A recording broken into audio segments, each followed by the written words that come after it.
more. Let's bring in the Secretary of Agriculture, Brooke Rollins. She joins us live on set. Thank you so much for being here. Thank you for Did you ever in your wildest dreams think you may be doing your Sunday show from a state fair on the National Mall? How great is this? It's really something. And the weather, not the best today, but people are still coming out. People are still coming in. Listen, we need rain, so we'll take it. Well, the farmers need the rain, so we're going to be okay with it. We do need rain. First, I want to ask you, your department has a big connection to the big story that we have been following for months now. When did you find out that you and your department could be the key to peace in the Middle East? Who knew that the president would make agriculture and our goods part of the peace talks? But listen, this president has been great. He's put ag and farming and our farmers at the top of almost every discussion, and we just couldn't be more excited. And for those who are watching and maybe a little confused, I can't believe this is not getting more attention in the last couple days. But President Trump says that Iran's first big lifeline from the United States is going to come from our agriculture. Listen to this. The Islamic Republic of Iran, they're having a hard time with food, and we're going to be taking some of their money and we'll spend it, and we're going to be buying wheat, soybeans, and corn, a lot of it. And that process is going to be starting pretty soon. It's going to be pretty big, too. I think it's going to be very big. So how is this going to work? Well, the president and all things, and it's been a really incredible 18 months. You know, the 19 new trade deals, agriculture has been at the top. We inherited a $50 billion ag deficit after not one new trade deal under Joe Biden. But how he is managing this and how the teams are working together across the Trump administration, the Trump cabinet, is our great farmers. We're ready to ship. The minute there is an order that is put in, the wheat goes, the soybean goes, the corn goes. I mean, it all begins to go. So we're ready and standing by. We're expecting some record-breaking exports this year, not just with Iran, but really across the world. The numbers are amazing. Corn way up, ethanol way up, wheat way up, soybeans way up, et cetera. So we're ready. So this is not something where months down the line that you guys will make a deal for some farmers to have counterparts in Iran. The crops that are going to go to Iran have probably already been planted. No, that's exactly right, and are ready to ship. The way that a lot of this works, soybeans, et cetera, is that it stores for a while, and so wherever the orders come in, it moves out across the world, and they're ready to go.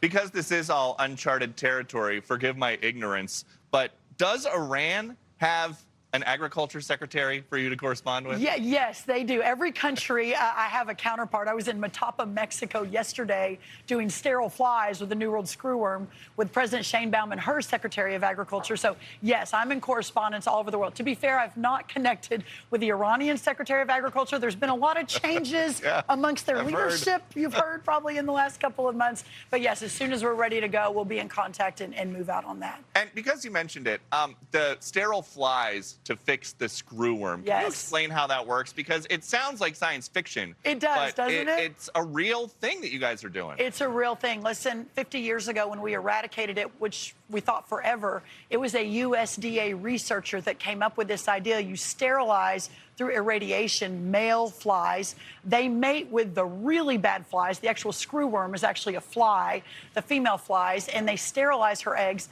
She only lays eggs one time. She only mates once. She lays those sterile eggs, and then she dies. She's done. So this is how we're eradicating it again. We need 400 to 500 flies a week. It got down to about 100 million in Panama. Yesterday, we opened up a new facility in Mexico, opening up a huge facility in Texas in later this year, early next year. So that's how we're going to get rid of this for good. It's amazing that that is a real-life thing. Isn't it incredible? That is happening. Well, you and I need to go do a show in a sterile fly facility. You won't even believe it. Talk about science fiction. It's really remarkable. Count us in. Something else this week that you had a big hand in, a Starlink deal. One of the Starlink officials posted this. Starlink is teaming up with 4-H and Tractor Supply to connect youth in rural communities. No one should be stuck with second-tier internet because of where they live. So how does that work? You know, 60 to 70% of rural America and our farmers don't have access to reliable Wi-Fi. And obviously, Elon Musk and what he's done with Starlink, there is huge opportunity there. Bringing in 4-H, bringing in FFA, bringing in our rural development team from USDA, we begin to move out. Broadband is fine, and it's okay, and we're making progress. But Starlink brings us a whole new opportunity and option. So we're bringing that to about 100 100 different communities through Starlink, already out there through thousands of communities, but we have a long way to go. And we think this is the potential, the model to solve for that. Fascinating. Yeah. Something else, because we're here We're at the Great fair. American State Fair. Yes. Can you tell us what's the deal with the 4 or so states that decided they've got a space reserved, but they're not going to send anybody or anything into it? Well, you have 50 states, right, and 6 territories.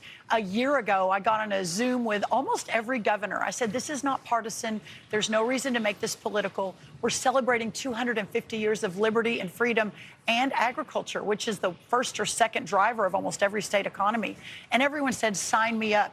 Well, as we began to move in a couple of days ago, we had just a handful of states who didn't show up. Washington, Oregon, Pennsylvania was one of those states. And so I just found this out yesterday. So I texted Governor Shapiro, but also Senator McCormick and Senator Fetterman, the chair of the Ag Committee, G.T. Thompson's from Pennsylvania. Pennsylvania is one of our greatest agricultural states and one of the original 13 colonies. And I said, guys, this is crazy. Like, you have to have a spot on the National Mall. Well, God bless Senator Fetterman and Senator McCormick. They said, we're in. So these states are showing up, maybe not through their governor's office, but we're going to make sure every state is represented on the mall. And so cheers to Senators McCormick and Fetterman. That's right. They are friends of the Sunday Briefing. Before we let you go, I asked our team to go and collect some of what the food is that's available. We've got a hot dog. The good American hot dog. That could be from any state. Yes. And then a pizza. We've got a pizza. Who doesn't love cheese pizza here on the National Mall? That's right. If Dave Portnoy, who comes on the show sometimes, was here, we would have him take one bite. Yes, yes. Secretary Rollins, thank you very much for being here. Oh, thank you. And again, what an incredible celebration of America. Thanks for having me. We will be out. Have you been on the Ferris wheel? Oh, yes, I've been on the Ferris wheel. Listen, there's a rodeo every day. I'm riding with the flag into the rodeo. We've got a livestock showcase going on right behind us with goat and sheep and all kinds of great things. How many other cabinet secretaries do you think could participate in a rodeo? Which ones?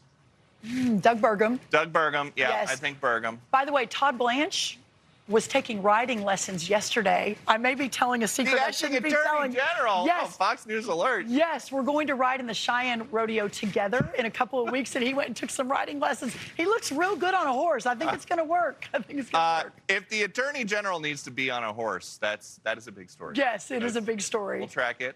Thank you again. Thank you for having me. Be sure to like and subscribe for all the Fox News latest on YouTube and catch full shows streaming now on Fox One.